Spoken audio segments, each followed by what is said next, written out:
ನಿಮ್ಗೆ ಆಗ್ಬೇಕಾಗಿರೋದು ಏನಿಲ್ಲ ಏನೂ ಇಲ್ಲ. ನಾನು ಹೇಳೋದಲ್ಲ, ಅವರು ಮಿಲಿಟರಿ ಅವರು ಸೌಲಭ್ಯತೆ ಇದೆ. ಈಗ ಏನಾಗುತ್ತೆ, ಮಾಡಿಫಿಕೇಶನ್ ಮಾಡೋದು ನಿಮ್ ಕೈಯಲ್ಲಿದೆ.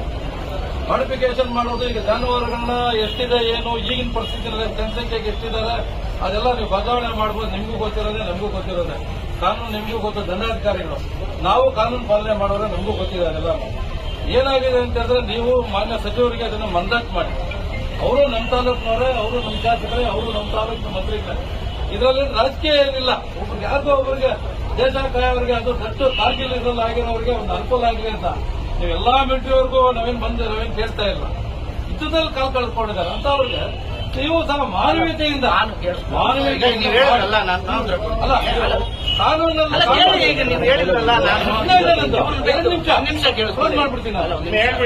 ಇವ್ರನ್ನ ಬಿಟ್ಟು ಇನ್ನ 50 ಜನ ಅರ್ಜಿ ಹಾಕೊಂಡಿದ್ದಾರೆ. ಯಾರಿಗೂ ಕೂಡ ನಾವು ಈ ತರ ಪ್ರಸ್ತಾವನೆ ಕಳಿಸಿಲ್ಲ. ಬೇಕಿದ್ರೆ ನೀವು ಆನ್ ರೆಕಾರ್ಡ್ ಚೆಕ್ ಮಾಡ್ಕೊಳ್ಳಿ. ಏನಿಲ್ಲ, ಇವರೊಬ್ಬರಿಗೋಸ್ಕರನೇ ನಾವು ಸ್ಪೆಷಲ್ ಕೇಸ್ ಅಂತಾನೆ ಇರಮ್ಮ ನಿಮಿಷ ಇರಮ್ಮ. ಜಿಲ್ಲಾಧಿಕಾರಿಗಳಿಗೆ 4 ಎಕರೆ 30 ಗುಂಟೆವರೆಗೂ ಮಂಜೂರು ಮಾಡಕ್ಕೆ ಜಮೀನಿದೆ. ಈಗ ಅನಧಿಕೃತವಾಗಿ ಸಾಗುವಳಿ ಮಾಡಿಸಿರೋದು ನಾನೇ ಸರ್ಕಾರಿ ವಕೀಲರಾಗಿದ್ದಾಗ ಸರ್ಕಾರಕ್ಕೆ ಆಗ್ತಿದ್ದೀನಿ ಜಮೀನುಗಳನ್ನ.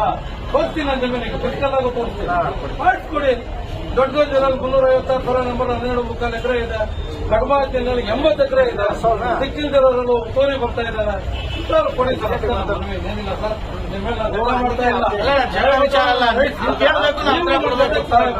ನಾನು ಹುದ್ದೆಯಲ್ಲಿ ಇರೋದ್ರಿಂದ ನೀವು ಕೇಳಬೇಕು, ನಾವು ಉತ್ತರ ಕೊಡಬೇಕು. ನಾವು ಸಾರ್ವಜನಿಕ ಸ್ಪಂದನೆ ಕೊಡಬೇಕು. ಮಾಹಿತಿ ಇದೆ.